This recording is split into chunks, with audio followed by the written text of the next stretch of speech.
എതിരെ ആഞ്ഞടിച്ച് കേന്ദ്ര ആഭ്യന്തരമന്ത്രി അമിത്ഷാ. CPIM-ന്റെ ലക്ഷ്യം അണികളുടെ വികസനം മാത്രമാണ്. കേരളത്തെ ദേശവിരുദ്ധരുടെ താവളമാക്കി UDF ഭരണത്തിൽ കേരളം അഴിമതിയുടെ കൂത്തരങ്ങായി മാറി. 2026-ൽ കേരള ഭരണം പിടിക്കുമെന്നും അമിത്ഷാ അവകാശപ്പെട്ടു. തിരുവനന്തപുരത്ത് നടന്ന വാർഡ് തല നേതൃസംഗമത്തിൽ കെ സുരേന്ദ്രനെ അമിത്ഷാ പേരെടുത്തു പറഞ്ഞ് പ്രശംസിച്ചു. केरल की जनता ने कई साल तक दोनों को मौके दिए, मगर दोनों ने किया क्या? हिंसा, भ्रष्टाचार, वोट बैंकों की निर्मिति, एपीसमेंट और देश विरोधी तत्वों का केरल में पनाहगाह बनाने का काम किया है। क्यों केरल की लेफ्ट सरकार ने PFI को प्रतिबंधित नहीं किया और PFI बढ़ता बढ़ता बढ़ता भारत के अन्य हिस्सों में जब गया तब मोदी जी ने PFI को बैन कर सारे राष्ट्र विरोधी लोगों को जेल की सलाखों के पीछे डालने का काम किया।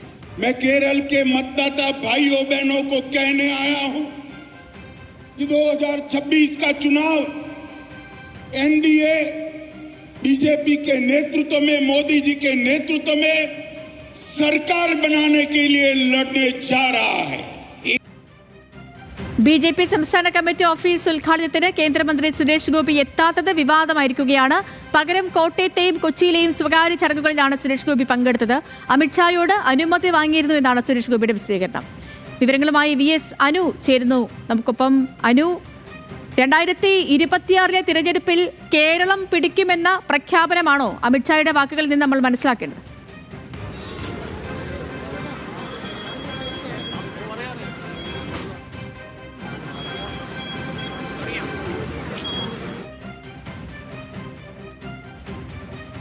കണ്ടെത്താൻ അദ്ദേഹം പ്രവർത്തകരെ അഭിസംബോധന ചെയ്തു. ആ ഘട്ടത്തിലാണ് 2026-ൽ കേരളത്തിൽ BJP NDA സഖ്യം അധികാരത്തിലെത്തും എന്നുള്ള പ്രഖ്യാപനം അദ്ദേഹം നടത്തിയത്. വരുന്ന തദ്ദേശ തെരഞ്ഞെടുപ്പിൽ 25% വോട്ട് ഷെയർ വർദ്ധിപ്പിക്കുമെന്നും അദ്ദേഹം ആ തരത്തിൽ അദ്ദേഹം സംസാരിച്ചു.